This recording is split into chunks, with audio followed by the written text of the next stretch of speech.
What's good, YouTube? It's your boy JusticeXFalls. We back at it again with another video. Today we're looking at Assassin's Creed Nexus preview, a captivating first-person Assassin's Creed game in VR. So that is pretty self-explanatory. So we're just going to get right to it. So without further ado, let's get to the video.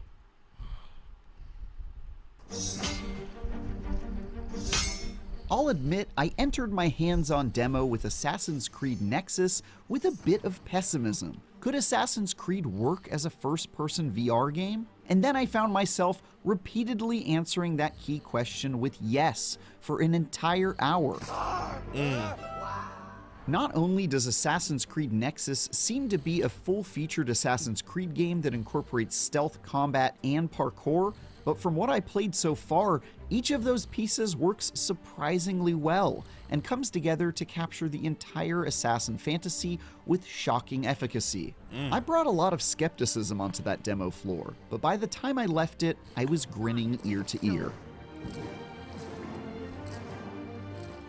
There's perhaps no franchise better suited for virtual reality than Assassin's Creed, starting with the fact that strapping on a VR headset bears an awful lot in common with stepping into the Animus. But actually making all that stealth and subterfuge feel good is another matter entirely, and I half expected Nexus to be little more than yet another half-baked tech demo that had little in common with a proper entry in the long-running series. Instead, I was stunned to find that this is a full-on Assassin's Creed adventure, complete with a lengthy story mode that has you playing as three iconic protagonists from the franchise's history: Ezio in Renaissance-era Italy, Connor in colonial America, and Cassandra in ancient Greece. As an employee of Abstergo, I was sent on a mission to relive moments from these characters' pasts, to collect data for what must surely be some shady master plan. My demo focused on Ezio in Italy, where I went on a series of missions that involved sneaking around to steal things,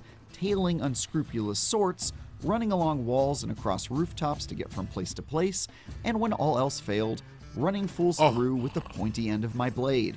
Got him. Sneaking around is predictably a lot of fun. I mean, who doesn't want to live out the thrill of crouching behind a crate as a baddie walks by, or holding your breath as you snatch a key from the hip of an unsuspecting guard? How did they not Stealth see me? mechanics can already be pretty stressful, but experiencing the tension of almost getting caught from a first-person perspective is downright nerve-wracking and hilarious. In one section, I even tailed an enemy by climbing alongside buildings and, my personal favorite, using crowds to blend in with the unwashed masses hiding in plain sight. Mostly because it meant I could goof around with dumb NPCs, holding totally not suspicious conversations with them while I waited for my quarry to turn the corner. Parkour felt surprisingly natural, as the same auto-jump mechanic found in other Assassin's Creed games applies here, and I could change directions by simply turning my head in the direction I wanted to go, rather than worry about fiddling around with a joystick. And because I was playing on the brand new hardware of the MetaQuest 3, I was able to leap across platforms and sidle alongside the sides of buildings without fear of motion sickness from dropped frames or input delay. But the real fun came. I'm not gonna lie, the frame rate do look kind of choppy. I don't know if that's because they're recording the gameplay, but frame rate do look kind of choppy, but it does look fun. It does look really fun to play. I'm not gonna lie. If this game was like $40, I'll probably cop. When it was time to take the leap of faith off the side of a building into a pile of hay that waited below. Performing this rite of passage required me to stand perilously at the far end of a ledge, outstretch my arms to the sides, then let myself drop, while trying my best not to scream like a dork. After 15 years of experiencing this moment from the safety of TVs and monitors, it really felt awesome to be able to finally experience that lump in my throat firsthand. I just hope I looked cooler than Michael Fassbender flying around on that lame robot arm. You guys remember that? Weird movie. Climbing the sides of buildings. They made an Assassin's Creed movie and that shit was trash. I totally forgot about that. This might have been my favorite part, as the best practices in other VR adventures like the climb seem to have been put to good use here. Lots of VR games have nailed climbing, so this one wasn't terribly unique. But with all the other stuff Nexus does well, it's great to see this included and working exactly as I hoped it would. Finally, there's combat, and while it definitely worked well enough, it was probably the weakest part of the demo overall. That's due to the fact that enemies take their turns attacking you one at a time, slowly swinging their weapons in the same easily blocked patterns before getting tired and opening themselves up to a right shanking. Then again, now that I think about it, that's pretty much how it works in other Assassin's Creed games. I'm about to say, that's so kind of maybe how it it's works not in a- other games, unless you get surrounded. If you get surrounded, you're fucked. But most of the time, it's like, it's easy. Well, that's surprising. Even though it was the least impressive part of the package, there's still a fair bit of danger and strategy when I found myself surrounded by a large group who shot arrows and swung swords when my back was turned, forcing me to spin in place and take down each of them one by one. That definitely made me feel like a badass. Assassin's Creed Nexus comes out next month, and although I was skeptical initially, this has definitely given me a reason to dust off my headset and give it a try. For more, check out our recent previews of Super Mario Bros. Wonder and the PlayStation Access controller. And for everything else, keep taking a leap of faith with IGN. See you That soon, was brother. cute. All right, so yeah, that's Assassin's Creed Nexus.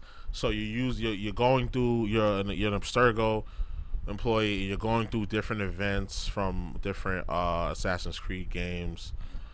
What Odyssey, Brotherhood, and what was the other one? Odyssey, Brotherhood, and the first one. No, Odyssey, Brotherhood, and I think Ezio was Brotherhood, right? And Syndicate. So Odyssey, Syndicate, and Odyssey, Syndicate, and Brotherhood. So yeah, so the game looks alright. It looks cool. Like I said, the frame rate was kind of choppy. section I I don't even know if that's because they were, recording it. Like I don't, because sometimes the footage does come out a little fuzzy, and it does look a little fuzzy here. But I would assume through the lens of the MetaQuest, it would look more defined because it's it's more condensed. You're just looking through the pancake lens or whatever. So, yeah. All in all, I think this would be worth a game worth checking out. Like I said, if it's like $40, I copy day one. And then once I learn how to record this gameplay effectively, I'll upload some more VR stuff because I got some PSVR stuff I want to do too. I want to show y'all or whatever. So, that's why the MetaQuest review hasn't dropped yet. Because I'm just trying to learn how to record gameplay effectively. So, yeah. So, but y'all let me know what y'all think. Are y'all copping this? Does it look corny? Do you have Assassin's Creed Mirage? And how is it? Because I'm about to cop that soon. Because that game's about to be thrown in a rotation. Let me know. Let me know what y'all think. So, that's it. That's all we got for today. So, y'all already know the vibes. Like, comment, subscribe, all that good stuff. This is your boy JusticeXFalls, and we out. One.